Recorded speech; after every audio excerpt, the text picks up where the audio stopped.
Ji students, code of ethics के आज के लेक्चर में हम सेक्शन कवर करने जा रहे हैं part 4A, independence for audit and review engagement. ये वो पार्ट है जो कि एग्जाम पॉइंट ऑफ व्यू से सबसे ज्यादा अहम है। सबसे ज्यादा क्वेश्चंस इसी पार्ट में से आई कैप टेस्ट करता है। लेकिन बहरहाल चूंकि आपको पता है अनप्रेडिक्टेबिलिटी है, तो हमने सारे का सारा कोड ऑफ एथिक्स को ही प्रिपेयर करना है। लेकिन इसको हम थोड़ा सा ज्यादा प्रैक्टिस के साथ प्रिपेयर करेंगे। इसमें 5 रुपए के क्वेश्चन भी आपको ज्यादा मिलेंगे प्रैक्टिस करने के लिए। सेक्शन इसमें है 400 सेक्शन क्या बताता है? वो हमें स्पेसिफिक सिचुएशन को डिस्कस करने से पहले ओवरऑल कंसेप्चुअल फ्रेमवर्क समझाएगा। सेक्शन 400 ये हमें ऐसे कंसेप्ट्स बताएगा जो कि स्पेसिफिकली किसी इंडिविजुअल थ्रेट से, इंडिविजुअल सिचुएशन से, सर्कमस्टेंसेस से रिलेट नहीं करते, बल्कि ओवरऑल रूल्स कुछ बताएगा हमें कि हमने किस तरीके से पार्ट 4A को अप्लाई करना है। तो सेक्शन 400 हमारा है अप्लाइंग द कंसेप्चुअल फ्रेमवर्क। इस फ्रेमवर्क को हमने अप्लाई कैसे करना है। इसमें जर्नल सबसे पहले हम स्टडी करने जा रहे हैं। जर्नल में हमें वो कुछ बता रहा है पहले टर्म्स या कुछ बेसिक कंसेप्ट्स जो हमने इससे पहले ग्लोसरी वाले लेक्चर में, आपको याद होगा स्टार्ट में जब हम लेक्चर 1 था कोड ऑफ एथिक्स का, उसमें डिस्कस किए थे। सबसे पहले हमें बता रहा है कि इस सेक्शन में जो टर्म ऑडिट यूज होगी किसी भी कंटेक्स्ट में, audit team, audit engagement, audit client, audit report वगैरह, ये सारे कंसेप्ट्स इक्वली रिव्यू पे भी अप्लाई होंगे। यानी जब हम ये कहेंगे कि ये किसी भी सेक्शन में कि ये प्रोविजन ऑडिट टीम पे अप्लाई हो रही है, तो इसका मतलब अगर रिव्यू एंगेजमेंट है तो रिव्यू एंगेजमेंट पे भी, रिव्यू टीम पे भी वो कंसेप्ट सिमिलरली अप्लाई होगा। फिर नेक्स्ट हमें पैराग्राफ में ये बता रहा है कि कोड ऑफ एथिक्स के मुताबिक भी और ISQC 1 के मुताबिक भी फर्म, ये जो इंडिपेंडेंस की रिक्वायरमेंट्स हैं, ये फर्म पे भी अप्लाई होती हैं। फर्म के साथ फर्म के पर्सोनल यानी जो टीम मेंबर्स हैं, एंगेजमेंट टीम में लोग शामिल है वो, और समटाइम्स ऐसे लोग भी कवर होते हैं इंडिपेंडेंस की प्रोविजंस में, सेक्शंस में, जो एंगेजमेंट टीम का हिस्सा नहीं है लेकिन फर्म का हिस्सा है या एंगेजमेंट टीम से रिलेटेड है, जैसे एंगेजमेंट टीम के रिलेटिव्स, या फर्म में समटाइम कुछ दूसरे पार्टनर्स भी या दूसरे लोग भी कवर हो जाते हैं कुछ प्रोविजंस में। तो जो इंडिपेंडेंस की रिक्वायरमेंट्स है वो फर्म पे भी अप्लाई होंगे, फर्म के पर्सोनल पे भी, और वेयर एप्लीकेबल अदर्स पे भी। अदर से मुराद यही है जो एंगेजमेंट टीम के रिलेटिव्स हैं या फर्म के अंदर कुछ दूसरे पार्टनर्स हैं। आपको पता है कि नेटवर्क फर्म जो है, फर्म की नेटवर्क फर्म जो है, एफिलिएटेड जो फर्म होती है जो, उस पर भी कोड ऑफ एथिक्स की प्रोविजंस अप्लाई होती हैं। नेक्स्ट इंडिपेंडेंस को बता रहा है कि हमें इंडिपेंडेंस रिलेट करती है basically principles of objectivity and integrity से। यानी अगर हम इंडिपेंडेंट होंगे तो हम ऑब्जेक्टिव एंड इंटेग्रिटी को पूरा कर रहे हैं।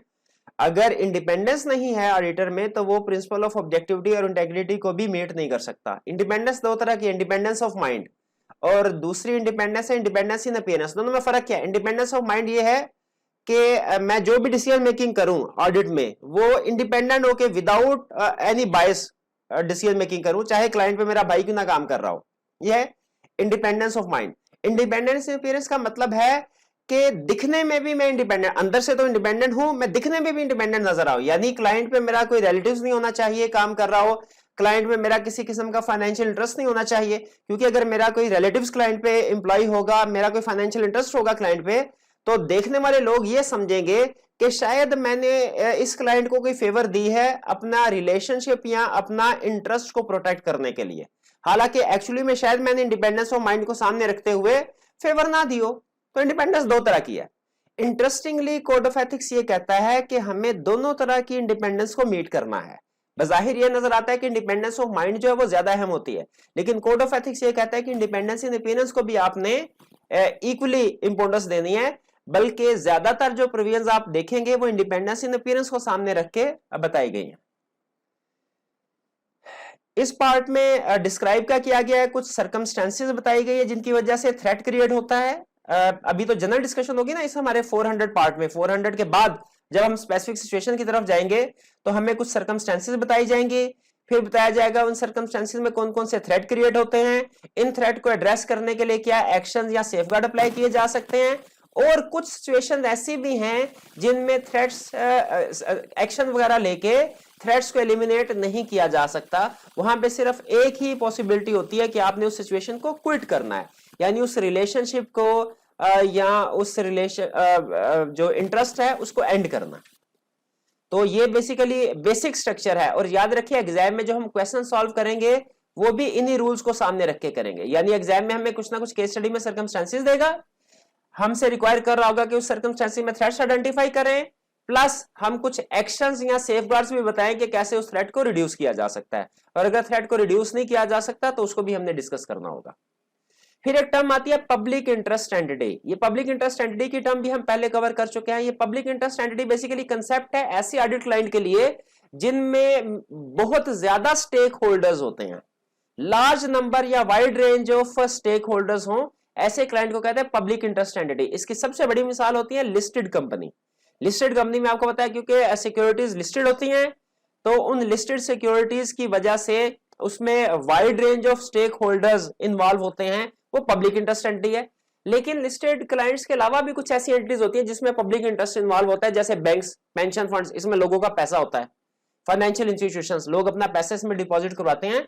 तो पाकिस्तान में तो वैसे नॉर्मली ये भी लिस्टेड एंटिटीज होते हैं, बैंक्स वगैरह। लेकिन अगर कोई ऐसा क्लाइंट है जिसमें पब्लिक इंटरेस्ट है और वो लिस्टेड नहीं भी है, तो उसे हम पब्लिक इंटरेस्ट एंटिटी में क्लासिफाई करेंगे। In short public interest entity का मतलब यह है कि listed entities plus other entities in which various stakeholders are involved। Public interest entity का कंसेप्ट हमारे लिए समझना इसलिए जरूरी है कि पब्लिक इंटरेस्ट एंटिटी के लिए प्रोविजन ज्यादा सख्त है कोड ऑफ एथिक्स की। नॉर्मली शायद आप जब लॉ पढ़ते होंगे उसमें भी आपने सीखा होगा कि लिस्टेड कंपनीज के लिए या पब्लिक कंपनीज के लिए प्रोविजन जो है वो थोड़ी ज्यादा होती है, प्राइवेट कंपनीज के लिए प्रोविजन कम होती है। तो पब्लिक इंटरेस्ट एंटिटी का कंसेप्ट हमारे लिए अहम है कोड ऑफ एथिक्स में, इसको जहन में रखिएगा। पहले हम पढ़ चुके हैं वैसे ये ग्लोसरी में। इसके बाद ये दो कंसेप्ट्स हमारे लिए इतने अहम नहीं है। Reports that include restriction on use of distribution, ये सेक्शन 800 है जो कि हमारा ऑडिट से नॉर्मली रिलेट नहीं करता। ये अगर बाद में रीड करना चाहें इस तरह के पैराग्राफ को रीड कर सकते हैं। Assurance engagement other than audit and review engagement, इसके लिए पार्ट 4B रेलिवेंट है। हम 4A पढ़ रहे हैं जो कि ऑडिट एंड रिव्यू में इंडिपेंडेंस को इंश्योर करने के लिए, part B other assurance engagement में इंश्योर करने के लिए। लेकिन चूंकि ये मैंने आपको बताया था एग्जाम में इसके ऊपर टेस्टिंग नहीं करता, इसलिए इसको हम कवर नहीं कर रहे। इन केस अगर टेस्टिंग करता भी है तो आप देखेंगे इसके कंटेंट्स, इसकी जो प्रोविजंस है वो तकरीबन वैसी ही हैं जैसी पार्ट 4A की है। तो 4A के बाद अगर आपके पास टाइम बचे 4B को पढ़ना चाहे पढ़ सकते हैं, या आपको एक तरह से रेपिटेशन ही लगेगी 4A की। मेरे जाती ख्याल में पढ़ने की जरूरत नहीं, लेकिन एक दफा सिर्फ मोटे मोटे एलिमेंट्स जो हैं उनको क्रॉस मैच कर लें, अंदर की कहानी ना पढ़े, जो हेडिंग्स है वो मैच कर लें, ताकि इन केस अगर एग्जाम में क्वेश्चन आ जाए तो कम से कम आप उस जगह पे पहुंच सके। लेकिन उम्मीद है कि मोर देन 95% चांसेस हैं कि वो कोड ऑफ एथिक्स में जो पूछेगा वो ऑडिट या रिव्यू एंगेजमेंट में से ही क्वेश्चन सेट करेगा, यानी पार्ट 4A में से। 4A और 4B में से 4A को प्रेफर करेगा, 4B को नहीं करेगा। अब आते हैं बेसिक रिक्वायरमेंट्स। ये है असल रिक्वायरमेंट जिसके गिर्द सारी कहानी घूमती है। कहता है फर्म जो ऑडिट एंगेजमेंट परफॉर्म करेगी उसे इंडिपेंडेंट होना है। Firm performing audit engagement shall be independent. किससे इंडिपेंडेंट होना है ये आगे बताएगा। ये रिलेटेड एंटिटी में हमें बता रहा है वो कि उसे किससे इंडिपेंडेंट होना है। वो कह रहा है ऑडिट क्लाइंट जिसका ऑडिट कर रहे हैं उससे तो इंडिपेंडेंट होना ही होना है ना, उसके ऊपर तो कोई दूसरी बात ही नहीं है। लेकिन अगर आपका क्लाइंट पब्लिक इंटरेस्ट एंटिटी है तो आपने उसकी हर तरह की रिलेटेड एंटिटी से इंडिपेंडेंट होना है। अब रिलेटेड एंटिटीज क्या है, कंसेप्ट याद है आपको, ग्लोसरी में बताया था कि रिलेटेड एंटिटी से मुराद है होल्डिंग, सब्सिडरी और एसोसिएटेड कंपनीज, इनको हम कहते हैं रिलेटेड एंटिटीज। अगर हमारा क्लाइंट एक लिस्टेड क्लाइंट है यानी पब्लिक इंटरेस्ट एंटिटी है तो हमने उससे भी इंडिपेंडेंट होना है। बल्कि आपको एक मजे की बात बताता हूं, आपको याद होगा शायद कैफ 9 में लीगल रिक्वायरमेंट्स में हम एक रूल पढ़ा करते थे, क्वालिफिकेशन डिस्क्वालिफिकेशन। डिस्क्वालिफिकेशन में मेरा ख्याल है पहली लाइन ये आया करती, पहला रूल ये आया करता था कि अगर फर्म या उसके अगर किसी टीम मेंबर या उसके स्पाउस या माइनर चाइल्ड के पास क्लाइंट या उसकी एसोसिएटेड कंपनी के शेयर्स हैं तो वो उसके ऑडिटर के तौर पे उसी सूरत में अपॉइंटमेंट हो सकती है अगर वह टाइम ऑफ अपॉइंटमेंट डिस्क्लोज करे विद इन 90 डेज डिस्पोज करे शेयर्स को। अगर आप उस प्रोविजन को सामने रखें ना तो आपको इस कोड ऑफ एथिक्स की बहुत सी प्रोविजन समझ में आ जाएगी और जिसमें रिलेटेड एंटिटीज इन्वॉल्व होते हैं। एग्जैक्टली उसी कंसेप्ट को सामने रख के वो हमें रिलेटेड एंटिटीज में ये कह रहा है कि ये हमारा क्लाइंट है, सॉरी ये हमारी फर्म है, ये हमारा क्लाइंट है। फर्म ने क्लाइंट से इंडिपेंडेंट तो होना ही होना है ना, ये तो सबको पता है। लेकिन याद रखें इस फर्म ने इस क्लाइंट के साथ साथ इसकी रिलेटेड एंटिटी से भी इंडिपेंडेंट होना है। जिस तरह शेयर होल्डिंग वाली प्रोविजन में एसोसिएटेड कंपनीज को उसने कवर कर लिया था, उसी तरह कोड ऑफ एथिक्स में यह कह रहा है कि ऑडिट फर्म ने क्लाइंट से इंडिपेंडेंट तो होना ही है, इसकी जो रिलेटेड एंटिटीज यानी होल्डिंग सब्सिडी एसोसिएटेड कंपनीज हैं इनसे भी इंडिपेंडेंट होना है। और फिर साथ साथ फर्म ने नहीं, फर्म के साथ साथ इसकी नेटवर्क फर्म ने भी, नेटवर्क फर्म के लिए भी रिक्वायरमेंट है कि इसने भी इंडिपेंडेंट होना है। यानी फर्म तो अगर क्लाइंट से इंडिपेंडेंट हुई, लेकिन फर्म की एक नेटवर्क फर्म वो क्लाइंट से इंडिपेंडेंट ना हुई तो फिर भी प्रॉब्लम होगी। अब ये नेटवर्क फर्म क्या साइंस है, ये हम आगे चल के डिटेल में स्टडी करेंगे। ग्लोसरी में हमने शायद ब्रीफली इसको डिस्कस किया हो या नहीं भी किया, तो आगे चल के डिटेल में स्टडी करेंगे। यूं समझ लीजिए कि जिस तरह क्लाइंट की एसोसिएटेड कंपनीज होती हैं, उसी तरह हमारी फर्म की भी कोई एसोसिएटेड फर्म्स होती हैं जिसे नेटवर्क फर्म कहते हैं। तो ये रिलेटेड एंटिटीज का कंसेप्ट था, इसको आपने जहन में रखना है कि लिस्टेड क्लाइंट के केस में हमने क्लाइंट के साथ साथ उसकी सारी रिलेटेड एंटिटी से इंडिपेंडेंट होना है, और अगर अनलिस्टेड यानी नॉन पब्लिक इंटरेस्ट एंटिटी का केस है तो हमने क्लाइंट के साथ साथ उसकी सिर्फ सब्सिडरी से इंडिपेंडेंट होना है, बाकियों से नहीं। इसके बाद आगे चलते हैं हम, ये आगे यहां पे यही कंसेप्ट बता रहा है कि अगर लिस्टेड क्लाइंट है आपका तो आपने उसकी all of its related entity से इंडिपेंडेंट होना है, और अगर अदर एंटिटीज है यानी unlisted non public interest entities, तो फिर आपने सिर्फ उनसे इंडिपेंडेंट क्लाइंट और उसकी उस रिलेटेड एंटिटी से इंडिपेंडेंट होना है जिसके ऊपर क्लाइंट का कंट्रोल है, यानी उसकी सब्सिडरी से। Next, period during which independence is required, के इंडिपेंडेंस ऑडिटर को इंडिपेंडेंट होना, ये उसने ऊपर हमें बता दिया। कब से कब तक इंडिपेंडेंट होना? अगला क्वेश्चन ये है, इसका जवाब दे रहा है कि एंगेजमेंट पीरियड के दौरान भी उसे इंडिपेंडेंट होना है, और period covered by financial statements में भी इंडिपेंडेंट होना है। ये दोनों में फर्क समझिएगा। फर्स्ट कीजिए, क्लाइंट ने मुझे अपॉइंट किया 1 जनवरी 2020 से लेके 31 नवंबर 2020 का ऑडिट करने के लिए, ये है period covered by financial statements. Normally client मुझे अपॉइंट कर देगा इस ईयर एंड का ऑडिटर तकरीबन अप्रैल में, एजीएम वगैरह में अपॉइंट कर देगा। लेकिन सम टाइम ऐसा होता है कि अपॉइंट तो उसने मुझे कर दिया, सम टाइम ऐसा होता है कि या तो अपॉइंटमेंट में ही ईयर एंड के बाद होगी, कुछ जैसे प्राइवेट कंपनीज वगैरह के केस में, या अपॉइंटमेंट चाहे पहले हो जाए लेकिन मैंने काम बाद में शुरू किया ईयर एंड के बाद।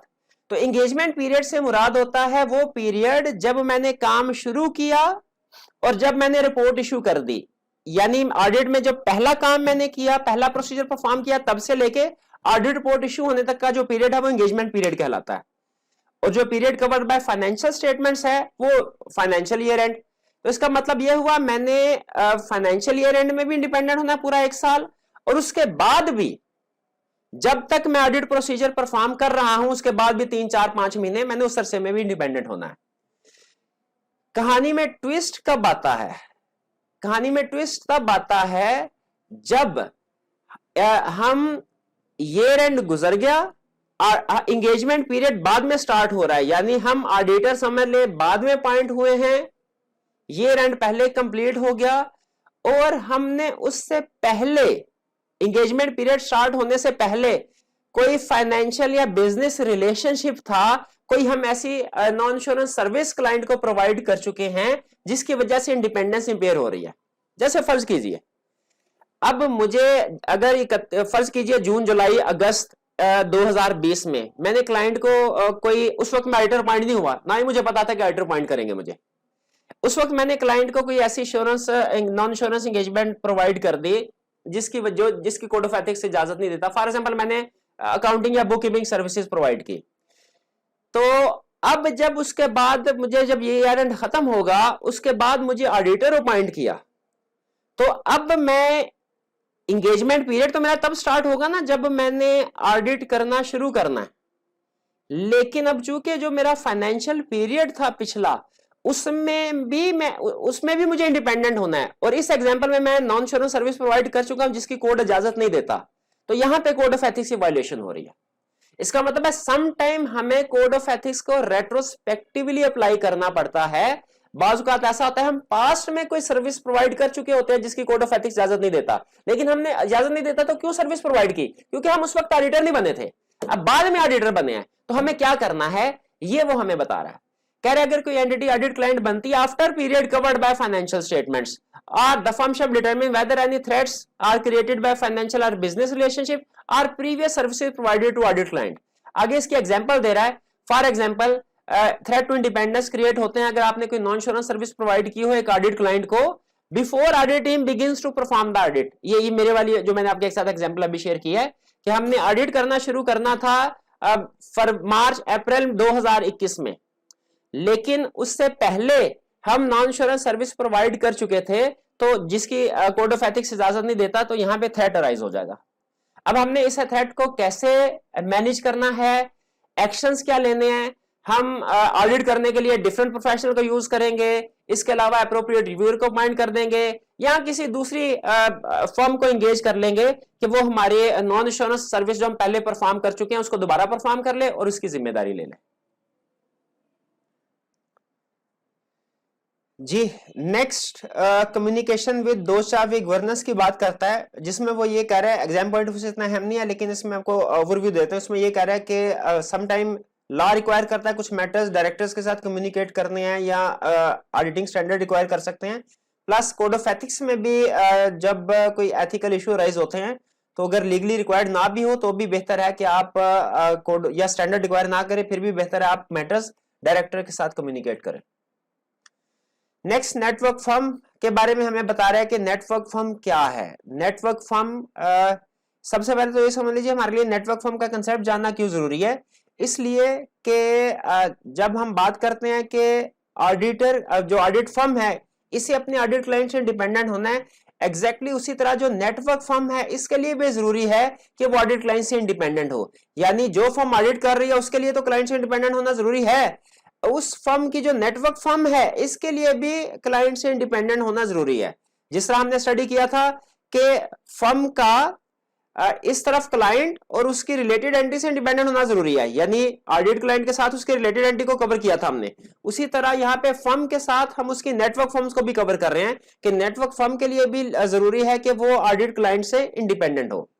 अब यहाँ पे इसके आगे फिर वो आगे डिस्कशन हमें करता है कि नेटवर्क फर्म से क्या मुराद है। बेसिकली नेटवर्क फर्म से मुराद है, जैसे नॉर्मली आप पहले कंसेप्ट इसका मैं आपके साथ डिस्कस कर दूं कि आप टर्म यूज करते हैं बिग फोर, जैसे पीडब्ल्यूसी है, केपीएमजी है, डिलाइट है वगैरह, ईवाई।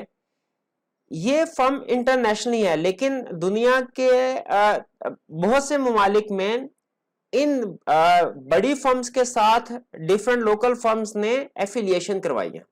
तो जो फर्म एफिलिएटेड है फॉर एग्जांपल केपीएमजी के साथ, वो एक उस केपीएमजी के नेटवर्क का हिस्सा है, उसे नेटवर्क फर्म कहते हैं। कुछ छोटी कंट्रीज में तो ऐसे होता है समटाइम के एक कंट्री में पीडब्ल्यूसी की एक ही नेटवर्क फर्म होगी फॉर एग्जांपल, या केपीएमजी की एक ही नेटवर्क फर्म होगी, लेकिन कुछ कंट्री में ऐसा भी पॉसिबल है कि केपीएमजी की एक से ज्यादा नेटवर्क फर्म्स मौजूद हों। और सम टाइम जो एक से ज्यादा नेटवर्क फर्म मौजूद होंगी जो कि कॉमन एक नेटवर्क का हिस्सा है, तो उन सारी फर्म्स के लिए ऑडिट क्लाइंट से इंडिपेंडेंट होना जरूरी है।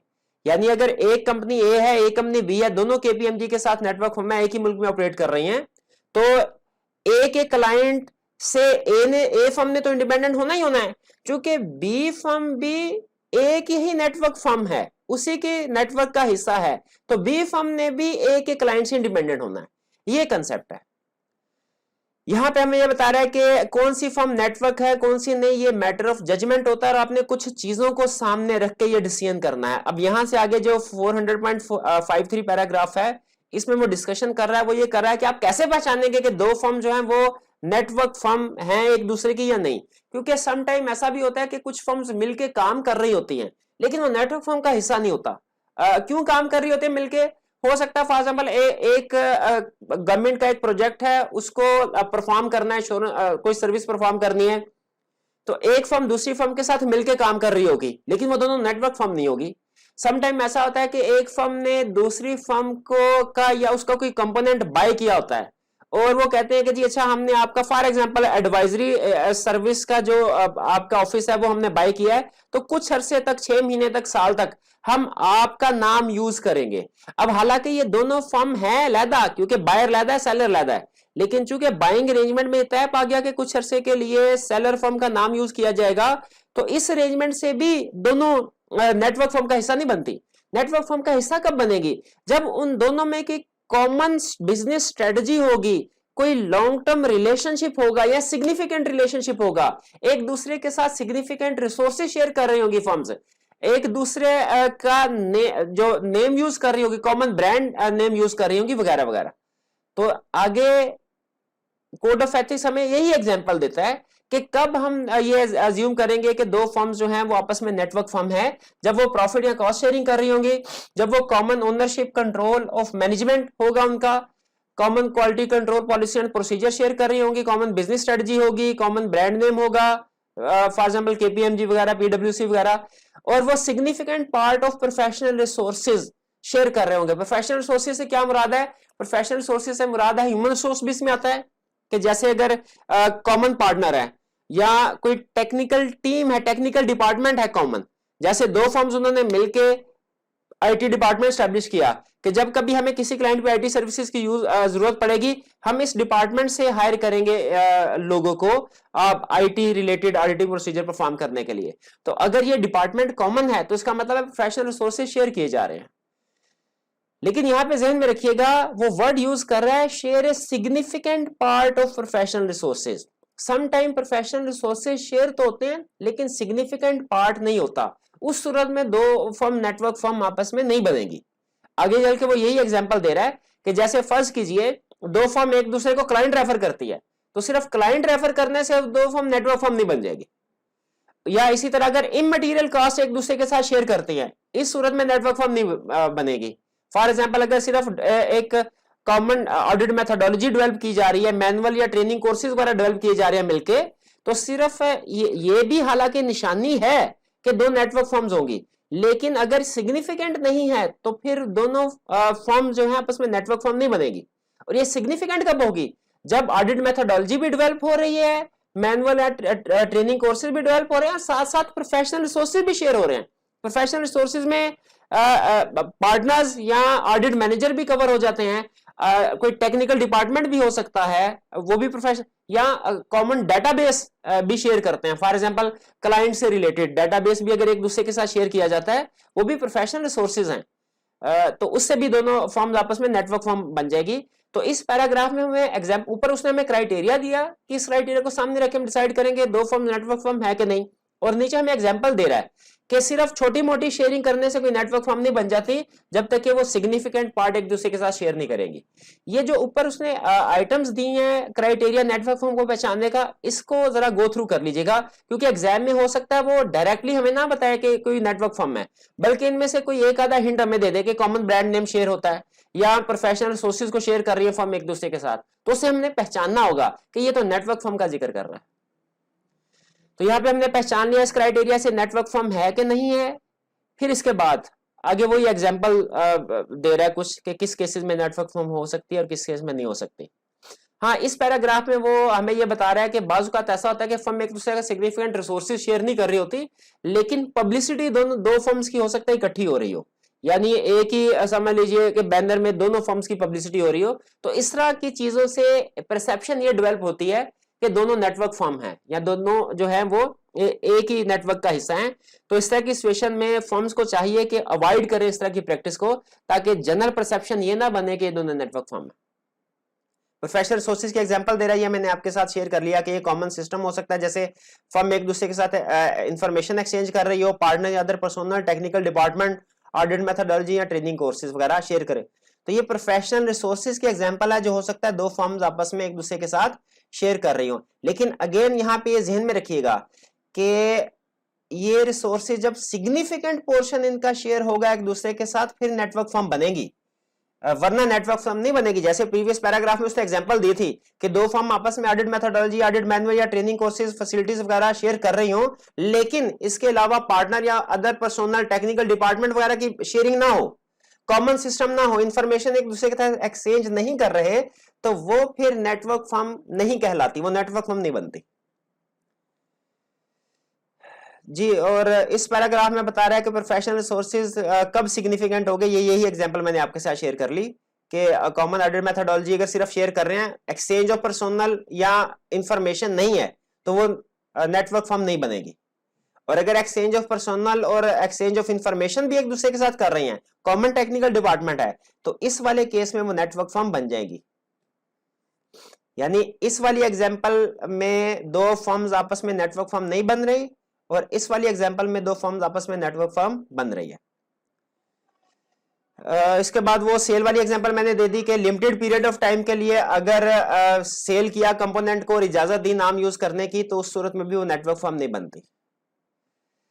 जी, ये तो यहां तक डिस्कशन थी हमारी नेटवर्क फर्म के हवाले से कि हमने नेटवर्क फर्म को कैसे पहचानना है प्रैक्टिकली भी और एग्जाम के क्वेश्चन में भी। अब अभी यहां तक ध्यान में रखिएगा, बेसिक कंसेप्ट चल रहा है। जैसे यहां तक अभी हमने क्या चीजें सीखी, हमने ये सीखा कि जो कोड ऑफ एथिक्स की प्रोविजन ऑडिट और रिव्यू दोनों पे अप्लाई होंगी। ऑडिट फर्म के लिए भी इंडिपेंडेंस रिक्वायरमेंट्स को पूरा करना जरूरी है और नेटवर्क फर्म के लिए भी जरूरी है कि रिक्वायरमेंट्स को कंप्लाई करे। इसी तरह हमने इंडिपेंडेंट होना है क्लाइंट से भी, उसकी रिलेटेड एंटिटी से भी। पब्लिक इंटरेस्ट एंटिटी के बारे में हमने पढ़ा और हमने ये देखा कि नेटवर्क फर्म को कैसे पहचानेंगे। फिर जनरल डॉक्यूमेंटेशन है, वो कह रहा है कि आपने इंडिपेंडेंस के हवाले से डॉक्यूमेंटेशन करनी है। किसी भी क्लाइंट का जब ऑडिट करें तो आपने डॉक्यूमेंट करना है कि क्या आप इस क्लाइंट पे इंडिपेंडेंट थे, कोई अगर इश्यू वगैरह आया था, कोई थ्रेट राइज हुआ था, तो आपने क्या सेफगार्ड अप्लाई किए।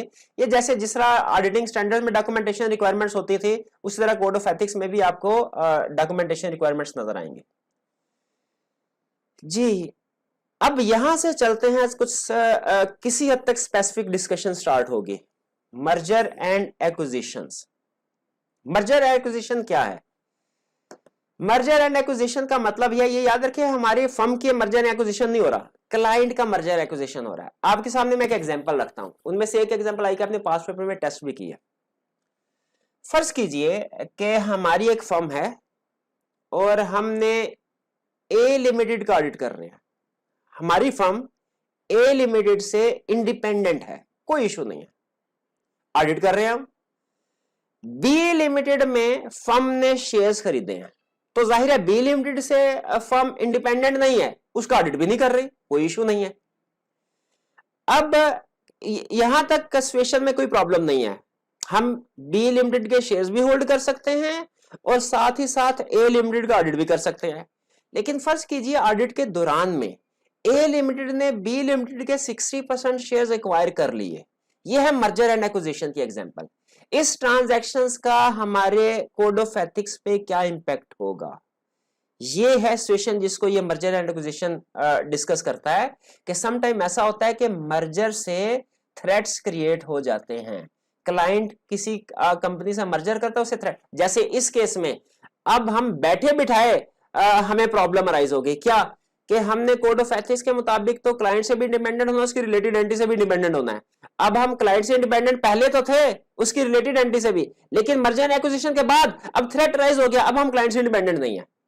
अब हमने क्या करना है, ये वो इशू है जिसका जवाब ये कोड ऑफ एथिक्स का ये हिस्सा देता है, merger and acquisition.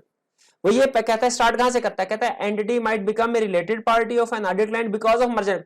Merger acquisition की वजह से हो सकता है कोई एंटिटी हमारे क्लाइंट की, ऑडिट क्लाइंट की रिलेटेड एंटिटी हो जाए। इस सूरत में हमने वैल्यूएट करना होगा कि इस मर्जर एक्विजिशन से कोई थ्रेट अराइज हो रहा है, क्योंकि हो सकता है कि हमने कोई प्रीवियस या करंट इंटरेस्ट हो हमारा उस रिलेटेड एंटिटी से, जिसको अब एक्वायर किया, मर्जर एक्विजिशन हुआ, लेकिन इस मर्जर एक्विजिशन की वजह से अब हमारा थ्रेट क्रिएट हो गया जो पहले क्रिएट नहीं हो रहा था। तो अब डेफिनेटली हमने इसको वैल्यूएट करना है और उसके ऊपर कोई ना कोई एक्शन लेने हैं। आगे यही कह रहा है कि firm shall take steps to end any interest और relationship that are not permitted by the code. यानी अगर इसको कोड परमिट नहीं करता तो आपने इस रिलेशनशिप को एंड करने के लिए कोई ना कोई एक्शन लेने हैं। जैसे इस वाली एग्जांपल में हमारे पास क्या एक्शन हो सकता है कि हम जल्द से जल्द वो अपने जो शेयर्स थे हमारे बी लिमिटेड में, उनको डिस्पोज ऑफ कर दें, या अगर डिस्पोज ऑफ नहीं करने तो ए का जो ऑडिट है उसको कट कर दे, एंड कर दे, डिसकंटिन्यू कर दे। ये और ये तो शेयर की एग्जांपल, एक दूसरी एग्जांपल भी हो सकती है कि हमने बी लिमिटेड के शेयर्स तो नहीं खरीदे, लेकिन बी लिमिटेड को हमने accounting book keeping services provide की थी। अब कोड ऑफ एथिक्स आगे चल के हम पढ़ेंगे, वो कहता है कि आप एक ही क्लाइंट को ऑडिट और उसी क्लाइंट को बुक कीपिंग की सर्विसेज नॉर्मली प्रोवाइड नहीं कर सकते, खासतौर पर जब लिस्टेड ऑडिट क्लाइंट हो, दोनों सर्विसेज प्रोवाइड नहीं कर सकते। अब हम अपने क्लाइंट, ऑडिट क्लाइंट को तो ऑडिट कर रहे हैं, ऑडिट सर्विसेज प्रोवाइड कर रहे हैं, उसके रिलेटेड एंटिटी को हम ऐसी सर्विसेज प्रोवाइड कर रहे हैं जिसको कोड ऑफ एथिक्स मना करता है। अब अगर पहले तो जब तक ये रिलेटेड एंटिटी नहीं थी तब तक कहानी ठीक चल रही थी, जब ये रिलेटेड एंटिटी बन गई अब इसका मतलब है मर्जर एक्विजिशन की वजह से हमारा थ्रेट क्रिएट हो गया। हमने वैल्यूएट करना है और नेसेसरी स्टेप्स लेने हैं कि इस थ्रेट को हम खत्म कर सकें। ठीक है, वो हम आगे चल के देखेंगे कि वो नेसेसरी स्टेप्स क्या हो सकते हैं जब स्पेसिफिक सिचुएशन को डिस्कस कर रहे होंगे। अच्छा, यहां तक तो कंसेप्ट सिंपल हमें समझ में आ रहा है कि पहले हम एक क्लाइंट में हमारा कोई इंटरेस्ट या रिलेशनशिप था, लेकिन चूंकि वो हमारे ऑडिट क्लाइंट की रिलेटेड एंटिटी नहीं थी तो कहानी चल रही थी। लेकिन जब हमारे ऑडिट क्लाइंट ने उसको एक्वायर कर लिया, मर्जर एक्विजिशन हो गया, तो अब थ्रेट क्रिएट हो गया।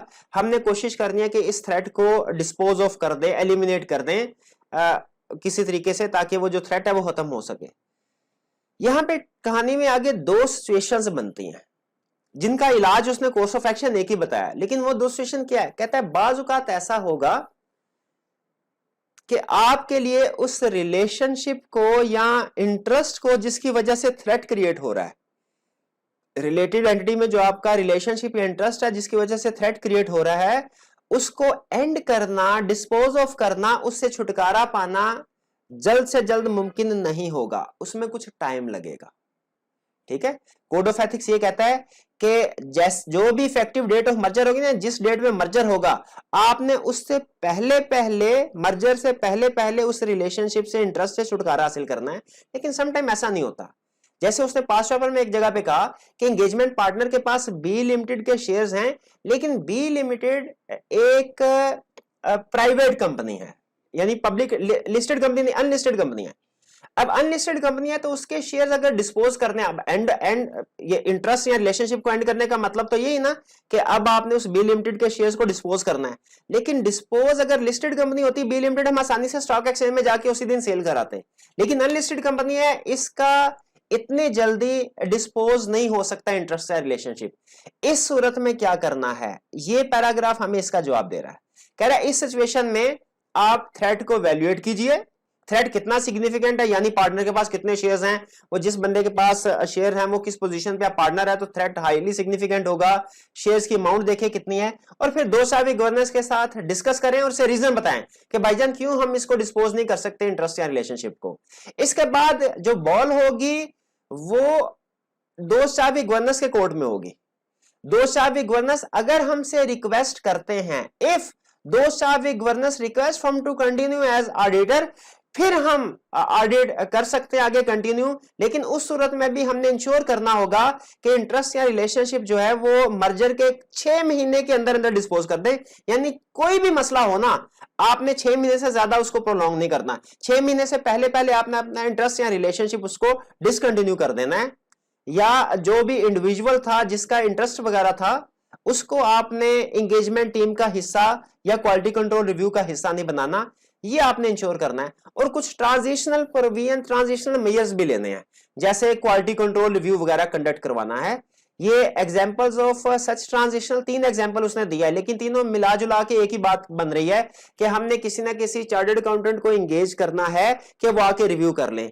एक में कह रहा है कि जी ऑडिट या नॉन इंश्योरेंस का रिव्यू कर लें, दूसरे में कह रहा है क्वालिटी कंट्रोल रिव्यू कर लें, तीसरे में कह रहा है कि जो नॉन इंश्योरेंस सर्विस है उसको रीपरफॉर्म कर लें। तो मिला जुला के वो जो ट्रांजिशनल मेजर्स हैं वो तकरीबन एक ही बात की तरफ जा रहे हैं, तीनों ट्रांजिशनल मेजर्स, कि हमने किसी एक इंडिपेंडेंट पर्सन चार्टर्ड अकाउंटेंट को एंगेज करना है कि वो आए और हमारे काम का रिव्यू कर ले। अब वो डिपेंड करता है कि आपका नेचर ऑफ इंटरेस्ट या नेचर ऑफ रिलेशनशिप किस किस्म का था। जैसे फर्ज कीजिए शेयर्स वाली बात थी, तो जाहिर है अब हम जिसको आके कहेंगे कि हमारा रिव्यू कर ले वो हमारी ऑडिट एंगेजमेंट का रिव्यू कर रहा होगा। लेकिन फर्ज कीजिए कि अगर हमने बी लिमिटेड के शेयर्स नहीं खरीदे थे पार्टनर ने, बल्कि बी लिमिटेड को कोई नॉन इंश्योरेंस सर्विस प्रोवाइड की थी, जैसे accounting and book keeping services, तो इस सूरत में हम जब जिस चार्टर्ड अकाउंटेंट को एंगेज करेंगे वो हमारे ऑडिट के काम को भी रिव्यू कर सकता है और वो उस नॉन इंश्योरेंस एंगेजमेंट को भी रिव्यू कर सकता है। यानी क्या वो हमने काम ठीक किया, क्योंकि उस नॉन इंश्योरेंस एंगेजमेंट को जब कंसोलिडेशन होगी, सोचिए जरा, जब बी लिमिटेड, ए लिमिटेड ने बी लिमिटेड को एक्वायर कर लिया, बी लिमिटेड को हमने बुक कीपिंग सर्विसेज प्रोवाइड की हुई हैं, ए लिमिटेड के कंसोलिडेटेड फाइनेंशियल स्टेटमेंट्स बनेंगे, उसमें बी लिमिटेड के वो रिजल्ट आएंगे जिनको हमने बनाया। तो थ्रेट अराइज होता है ऐसी सिचुएशन में, इसलिए कोड ऑफ एथिक्स इसको मना करता है। तो इसमें फिर हमने इंडिपेंडेंट चार्टर्ड अकाउंटेंट को बुला लिया, हमने कहा भाई ये देखो जो हमने काम किया था वो ठीक किया कि नहीं। तो ये ट्रांजिशनल प्रोविजन है। तो फिर सुन लीजिए कि अगर कभी मर्जर एक्विजिशन की वजह से थ्रेट क्रिएट होता है, हमने उसको वैल्यूएट करके उस रिलेशनशिप या इंटरेस्ट को खत्म करना है। अगर वो रिलेशनशिप या इंटरेस्ट खत्म नहीं हो सकता, हमने थ्रेट को वैल्यूएट करना है और दो चाबी गवर्नेंस के साथ डिस्कस करना है। अब थ्रेट को वैल्यूएट कैसे करना है, वो फैक्टर उसने दिए हैं, वो रूटीन के फैक्टर हैं कि हम देखेंगे नेचर क्या है इंटरेस्ट या रिलेशनशिप की, रिलेटेड एंटिटी कौन सी है, अगर वो एसोसिएटेड है तो थ्रेट थोड़ा कम होता है, होल्डिंग सब्सिडरी के केस में थ्रेट हो सकता है ज्यादा होगा, और लेंथ ऑफ टाइम कितना अरसा हो गया रिलेशनशिप जो है, रिलेशनशिप को डिस्पोज करने में कितना टाइम लगेगा वगैरह वगैरह। तो इन चीजों को सामने रख के थ्रेट को वैल्यूएट करेंगे, दो चाबी गवर्नेंस के साथ डिस्कस करेंगे, वो हमें इजाजत दें तो हम एंगेजमेंट को आगे परफॉर्म कर सकते हैं, लेकिन हमने ये कुछ सेफगार्ड्स इनको अप्लाई करना है। अब यहां पे रुक के मैं एक दफा फिर आपके साथ क्विकली रिव्यू कर देता हूं इस प्रोविजन का कि मर्जर एंड एक्विजिशन की वजह से अगर कोई थ्रेट अराइज हो रहा हो और हम उसको उस रिलेशनशिप को एंड नहीं कर सकते तो क्या करना है। देखें, पहले तरतीब रखिए कंसेप्ट की। सबसे पहले मर्जर एंड एक्विजिशन से क्या कोई थ्रेट राइज होता है? यस, थ्रेट राइज होता है। हमने क्या करना है, हमने उस थ्रेट को खत्म करने की कोशिश करनी है, यानी अगर हमारा रिलेटेड एंटिटी के साथ कोई भी किसी के साथ रिलेशनशिप फाइनेंशियल इंटरेस्ट है उसको डिस्पोज ऑफ एंड करना है। अच्छा, अगर एंड नहीं कर सकते फिर क्या करना है हमने? अगर एंड नहीं कर सकते, जैसे शेयर्स थे अनलिस्टेड कंपनी के, वो जल्दी डिस्पोज नहीं हो सकते, तो हम थ्रेट को वैल्यूएट करेंगे, दो चाबी गवर्नेंस के साथ डिस्कस करेंगे। अब वो थ्रेट हमने किस फैक्टर्स पे एवेल्युएट किया होगा वो फैक्टर्स लिखे हुए हैं, मैंने आपको बताया कि ये वो फैक्टर्स हैं जिनको सामने रख के हम वैल्यूएट करेंगे थ्रेट को। फिर दो चाबी गवर्नेंस के साथ डिस्कस करेंगे। दो चाबी गवर्नेंस अगर हमें कहते हैं कि ठीक है भाईजान हमें मंजूर है कि आप इस सिचुएशन में भी, हालांकि इंडिपेंडेंस थोड़ी बहुत कॉम्प्रोमाइज हो रही है, लेकिन आप कंटिन्यू करें ऑडिट, तो हम ऑडिट कंटिन्यू करेंगे, लेकिन अपने एंड पे हमने कुछ सेफगार्ड अप्लाई करने हैं। सेफगार्ड क्या अप्लाई करने हैं? कम से कम 6 महीने, हमें 6 महीने का टाइम मिल गया, 6 महीने के अंदर अंदर जरूर इंटरेस्ट रिलेशनशिप को डिस्पोज कर देना है। इंडिविजुअल्स हमारे अलहदा होंगे, यानी जिसने कोई नॉन इंश्योरेंस सर्विस अगर प्रोवाइड की है रिलेटेड एंटिटी को, वो अलहदा लोग थे होंगे और ऑडिट करने वाले अलहदा होंगे, और कुछ ट्रांजिशनल मेजर्स को हमने अडॉप्ट करना है। फिर इसके बाद एक और सिचुएशन बताता है, जिस तरह ये सिचुएशन है ना कि इंटरेस्ट या रिलेशनशिप को डिस्पोज नहीं कर सकते जल्द से जल्द, उसी तरह एक और सिचुएशन है जिसमें इंटरेस्ट या रिलेशनशिप को डिस्पोज तो कर सकते हैं, लेकिन वो कहता है कि आपने significant amount of work complete कर लिया। यानी फर्ज कीजिए ए लिमिटेड ने बी लिमिटेड को उसको एक्वायर किया जब आपने मोर देन 80% अपना ऑडिट कंप्लीट कर लिया था। अब इस सिचुएशन में क्या करना है? इस सिचुएशन में भी तकरीबन सारी चीजें उसी तरह की हैं जो कि हम पहले पढ़ चुके हैं, यानी से प्रीवियस वाले पैराग्राफ में हमने थ्रेट को वैल्यूएट करना है। वैल्यूएट करने के बाद दो चाबी गवर्नेंस के साथ डिस्कशन करनी है। अगर दो चाबी गवर्नेंस हमें अलाउ करते हैं तो फिर हमने वही सेफगार्ड अप्लाई करने हैं जो ऊपर किए थे, यानी ये वाले ए बी सी वाले। देखिए यहां पे वो आपको रेफर कर रहा होगा ये कि सेम रिक्वायरमेंट्स आपने पूरी करनी है जो कि ऊपर वाले सिचुएशन में थी। हालांकि सिचुएशन दूसरी है, लेकिन जो कि मिलती जुलती है, आपने उसने कहा कि वही सेफगार्ड आप अप्लाई करेंगे। और हाँ, एक एडिशनल काम उसने कहा जैसे ही ऑडिट रिपोर्ट आप इश्यू करें ना, उसके बाद अब आपने उसका फर्दर ऑडिटर अपॉइंट नहीं होना इस केस में, क्योंकि इसमें अब आप की जो इंडिपेंडेंस है वो इफेक्ट हो गई है। अब आप फर्दर जो है वो कह रहा है ceases to be auditor not audit report is issued. Audit report जैसे इशू हुई उसके बाद आप कहें भाई यहां तक खत्म कहानी हो।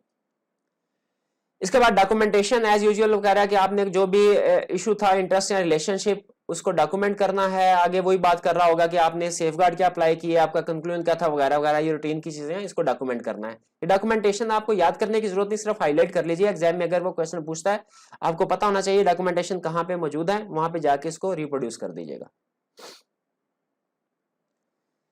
नेक्स्ट हमारा कंसेप्ट है breach of independence provision for audit and review engagement. इस कंसेप्ट में हमें सिखा क्या रहा है? इसमें हमें यह सिखा रहा है कि अगर कभी आप फर्ज कीजिए आप फर्म के पार्टनर हैं और आपको पता चला कि आपके टीम मेंबर, किसी एक टीम मेंबर ने कोड ऑफ एथिक्स की वायलेशन की है। फॉर एग्जांपल उसने क्लाइंट के शेयर्स खरीदे थे, आपको नहीं बताया, उसका रिलेटिव क्लाइंट पे कोई किसी की पोजीशन पे था, उसने आपको इन्फॉर्म नहीं किया, या कोई और इशू हो सकता है। कोई भी इंडिपेंडेंस प्रोविजन जब ब्रीच होगी तो उस सूरत में फर्म की क्या जिम्मेदारी है, फर्म ने क्या करना है। ठीक है, ये सिंपल कंसेप्ट है, इसमें कोई लंबी चौड़ी टेक्निकल बात नहीं है, सिंपल कंसेप्ट। कहता है सबसे पहले आप देखिए कि इस इशू के ऊपर क्या कोई लीगल रेगुलेटरी रिक्वायरमेंट्स अप्लाई होती है। अगर अप्लाई होती है तो वो जो रिक्वायरमेंट्स है उसके मुताबिक काम कीजिए, उसको कंप्लाई कीजिए, वो जो कहती है वो काम आपने करना है। प्लस फिर आपने क्या करना है, आपने इमीडिएटली इस मैटर को कम्युनिकेट करना है with in the firm, firm की पॉलिसी एंड प्रोसीजर के मुताबिक। जैसे हो सकता है फर्म का जो क्वालिटी कंट्रोल रिव्यू डिपार्टमेंट है उसको कम्युनिकेट करना हो, या जो एथिक्स की इन्फोर्समेंट के लिए हो सकता है डिपार्टमेंट या पार्टनर अलहदा से मौजूद हो, उसको कम्युनिकेट करना है। तो ये with in the firm communication करनी है ताकि पता हो कि एक वायलेशन हमारे सामने आ गया, क्योंकि कोड ऑफ एथिक्स की वायलेशन ये छोटा मोटा इशू नहीं होता, ये एक बड़ा इशू है। ये इस तरह का इशू नहीं है कि हमने कोई एक ऑडिट से परफॉर्म करना था और नहीं किया, वो तो तकरीबन हर ऑडिट में हर एरिया में इस तरह होता है।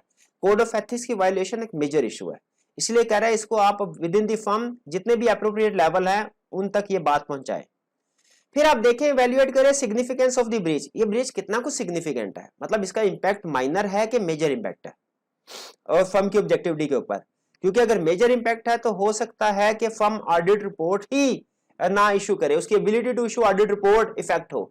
Ability to issue audit report का मतलब क्या, फर्ज कीजिए हमें पता चला कि पार्टनर के स्पाउस क्लाइंट में डायरेक्टर है। अब अगर ये इस लेवल की सिग्निफिकेंस और पार्टनर्स ने कम्युनिकेट नहीं किया किसी दूसरे को फॉर एग्जांपल, तो इस लेवल की जो सिग्निफिकेंस है इसमें तो एक तो लॉ रिक्वायर करता है कि वो ऑडिटर डिस्क्वालीफाई हो गया और अब वो रिपोर्ट इशू नहीं कर सकता। प्लस कोड ऑफ एथिक्स के मुताबिक भी एक चूंकि सिग्निफिकेंट इशू है, इस सिचुएशन में अब ऑडिटर इंडिपेंडेंट नहीं है, उसे ऑडिट रिपोर्ट इशू नहीं करनी चाहिए।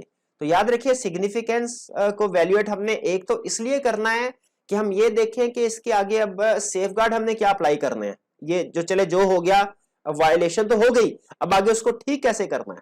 एक तो कोर्स ऑफ एक्शन क्या होना चाहिए, एक तो इसलिए हम सिग्निफिकेंस को वैल्यूएट कर रहे हैं, और दूसरा इसलिए कि अगर सिग्निफिकेंस जो है वो बहुत ज्यादा है तो यानी वो पूरे ऑडिट फर्म की इंडिपेंडेंस इंपेयर हो गई, तो इस सूरत में फिर ऑडिट रिपोर्ट इशू नहीं कर सकते। क्योंकि आपको पता है कि एक्सटर्नल ऑडिटर में सिर्फ एक चीज होती है जिसकी वजह से एक्सटर्नल वर्ल्ड उसके ऊपर एतबार करती है, वो है उसकी इंडिपेंडेंस।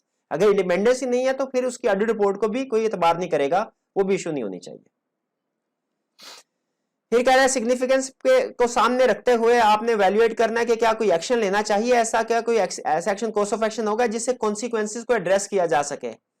अगर छोटा मोटा इशू हो, मॉडरेट लेवल का भी इशू हो, तो हम उसे कोई कोर्स ऑफ एक्शन के जरिए से एड्रेस कर सकते हैं। जैसे फर्ज कीजिए हमें पता चला हमारे टीम मेंबर का रिलेटिव था, उसने हमें नहीं बताया, हम क्या करेंगे, कोर्स ऑफ एक्शन लेंगे, टीम मेंबर को रोटेट करके किसी दूसरे क्लाइंट पे भिजवा दिया, उसके काम को कोई क्वालिटी कंट्रोल रिव्यूअर में, क्वालिटी कंट्रोल रिव्यू में या वैसे कोई रिव्यूअर अपॉइंट करके उसके काम को चेक करवा लिया कि इसने क्लाइंट को फेवर दिया कि नहीं। चले ये इशू तो एड्रेस हो जाता है, लेकिन अगर थ्रेट ज्यादा सिग्निफिकेंट हो, फॉर एग्जांपल पार्टनर है, उसकी स्पाउस डायरेक्टर हो, इस लेवल पे अगर थ्रेट है तो ये कोर्स ऑफ एक्शन वगैरह कोई कोर्स ऑफ एक्शन इसके कॉन्सिक्वेंसेस को एड्रेस नहीं कर सकता। यहां पे तो ऑडिट एंगेजमेंट को एंड करना ही बनता है। तो कह रहे हैं सिग्निफिकेंस पे डिपेंड करते हुए आप ये दो चीजें इनमें से फैसला करें क्या काम करना है।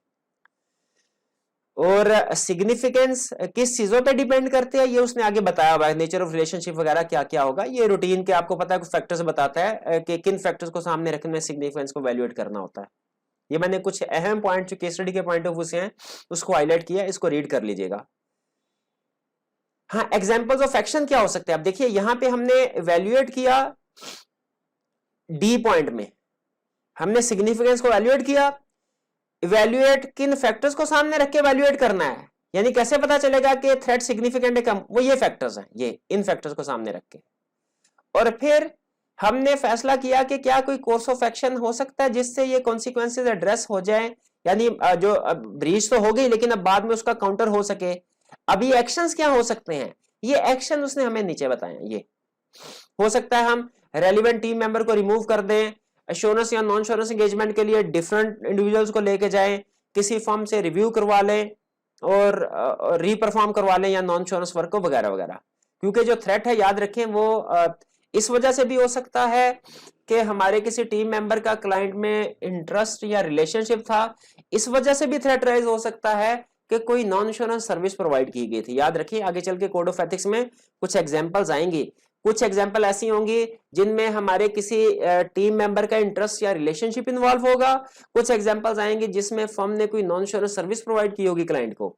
तो जब कभी वो हमें एक्शन या सेफगार्ड्स बताता है ना, याद रखें वो कंप्रीहेंसिव सेफगार्ड बताता है, वो किसी एक सिचुएशन को सामने रख के सेफगार्ड नहीं बताता। ठीक है, तो यहां पे चूंकि ये पूरा पैराग्राफ ही जनरल है 400 का, तो उसमें जो सेफगार्ड हमें बता रहा है वो सिर्फ शेयर होल्डिंग वाली एग्जांपल के लिए नहीं है, वो सिर्फ रिलेशनशिप भाई के अकाउंटेंट होने के ऊपर क्या सेफगार्ड होंगे सिर्फ उनके लिए नहीं है, बल्कि वो नॉन इंश्योरेंस सर्विसेज के लिए भी इन है। इसीलिए इनमें से कुछ एग्जांपल्स आपको हो सकता है अगर एक एग्जांपल को ध्यान में रख के जाए पढ़े इसको तो आपको लगे कि ये तो इररेलेवेंट उसने सेफगार्ड या कोर्स ऑफ एक्शन बताया है। तो याद रखिए वो आपके जहन में जो एग्जांपल है उसके लिहाज से इररेलेवेंट है, लेकिन कोई ना कोई कोड ऑफ एथिक्स की दूसरी सिचुएशन को वो एग्जांपल एड्रेस कर रही होगी। अगर कॉन्सिक्वेंसेस एड्रेस नहीं हो सकते, यानी सेफगार्ड से मसला हल नहीं हो सकता, मसला बड़ा है, तो फिर क्या करें? तो फिर भाईजान एंड कर देंगे ऑडिट एंगेजमेंट को, और क्या करना है, विड्रॉ कर लें। कह रहे if firm determine that action can be taken to address the consequences the firm shall discuss. हाँ, ये अगर फर्म समझती है कि ऊपर वाले एक्शन से लेने से मसला हल हो जाएगा, तो याद रखिए इस पैराग्राफ में वो कह रहा है कि आपने दो चावी गवर्नेंस को एतमाद में लेना है। ये इस दो चावी गवर्नेंस के साथ कम्युनिकेशन के पॉइंट ऑफ व्यू से अहम पैराग्राफ है कि क्या हम दो चावी गवर्नेंस को कम्युनिकेट करते हैं कोई कोड ऑफ एथिक्स की वायलेशन? इसका जवाब है यस करते हैं। ठीक है, अब उसमें हम क्या मैटर्स कम्युनिकेट करेंगे? हम दो चावी गवर्नेंस को बताएंगे सर ये ब्रीच हुआ है, ये कोड ऑफ एथिक्स की वायलेशन हुई, सिग्निफिकेंस जो हमने वैल्यूएट किया वो बताएंगे, ब्रीच कैसे हुआ, कैसे आइडेंटिफाई हुआ, हमने एक्शन क्या लिए, एट द एंड हमारा कंक्लूजन क्या था, और आइंदा के लिए हमने क्या स्टेप्स लिए ताकि आइंदा के लिए इस तरह का मसला सामने ना आए। ये सारी चीजें हम डायरेक्टर्स के साथ कम्युनिकेट करेंगे। इसके बाद क्या कहता है? कहता है अगर तो डायरेक्टर्स आपके इस कोर्स ऑफ एक्शन से जो भी आपने डायरेक्टर को प्रेजेंटेशन दी ना सारी, इससे मुतमिन हो जाते हैं तो ठीक, लेकिन अगर वो मुतमिन नहीं होते फिर क्या करना है? एंड द रिलेशनशिप, फिर क्विट कर लेंगे। तो ये हमारा पैराग्राफ था ब्रीच ऑफ इंडिपेंडेंस के वाले से। हाँ, एक चीज मैं आपको बता दूं, हेडिंग है कम्युनिकेशन ऑफ ब्रीच टू दो चावी गवर्नेंस की ये, और इसके नीचे ये उसने मैटर्स बताए हुए हैं, लेकिन असल में जो मैटर्स कम्युनिकेट करते हैं दो चावी गवर्नेंस के साथ वो ये वाले हैं R400.82, ये वाले मैटर्स हैं। एग्जाम में अगर पूछे ना आपसे कि बताओ कोड ऑफ एथिक्स की वायलेशन हुई है, जनरल पूछ ले हमसे क्या इसके कोई मैटर्स हमने डायरेक्टर को कम्युनिकेट करने हैं, तो याद रखे पहले आप 400.82 ये वाले पॉइंट लिखे, इसके बाद अगर टाइम हो तो ये पॉइंट लिख सकते हैं, लेकिन जब आप इन पॉइंट को पढ़ेंगे ना ये वाले पॉइंट्स, तो इसमें आपको लगेगा ये सारे वही रिपीट हो रहे हैं जो पहले हमने डिस्कस कर दिया। आप पढ़ के चेक कीजिएगा, इसीलिए यहां पे मैंने इनको हाईलाइट नहीं किया, सिर्फ हेडिंग को हाईलाइट कर दिया ताकि आपको पता चले कि इस कंसेप्ट से रिलेटेड इंफॉर्मेशन हमारी पीछे वाले पैराग्राफ में उसने दी है। यहाँ पे रिपीट हो रही है वो सारी इंफॉर्मेशन, और मुझे पर्सनली जो प्रीवियस पैराग्राफ था इसमें ज्यादा लॉजिकल इंफॉर्मेशन लगी थी, इसलिए मैंने इस पैराग्राफ में कोई हाईलाइट नहीं किया, मुझे अहम नहीं लगा, रेपिटेशन लग रही थी। एंड पे छोटा सा कंसेप्ट है कि अगर प्रीवियस ऑडिट रिपोर्ट इशू जो हो चुकी है, breaches before previous audit report, code of ethics violate हुआ पिछले साल के ऑडिट में, पता चला ऑडिट रिपोर्ट पिछले साल की ऑडिट रिपोर्ट इशू होने के बाद पता चला, तो बताइए हमें रात गई बात गई क्या कि आंखें बंद कर लेनी चाहिए कि इसके ऊपर कोई एक्शन लेना चाहिए? कोड ऑफ एथिक्स कहता है नहीं, एक्शन लेना है। यानी सिचुएशन क्या है कि आपको इस साल पता चला कि ओहो पिछले साल में हमारे मैनेजर का कोई रिलेशनशिप था, उसने हमें नहीं बताया, तो हम उस पिछले साल के इश्यूज को इवेल्युएट करेंगे, उसकी सिग्निफिकेंस कितना सिग्निफिकेंट है, और फिर देखेंगे कि उसका इस करंट पीरियड पे कोई इंपैक्ट है कि नहीं है। यानी करंट पीरियड में भी क्या वही मैनेजर काम कर रहा है और वही रिलेशनशिप है, तो उसका करंट एंगेजमेंट पे भी इंपैक्ट होगा। लेकिन याद रखें इंटरेस्टिंगली कोड ऑफ एथिक्स कहता है कि ये पिछले साल का इशू था, इसका इस साल पे तो इंपैक्ट देखो ही देखो, इसका पिछले साल के ऑडिट पे भी इंपैक्ट देखो। इस पैराग्राफ में कह रहा है पिछले साल के ऑडिट में इंपैक्ट देखो। हमने कहा भाई पिछले साल के ऑडिट में इंपैक्ट क्यों देखे?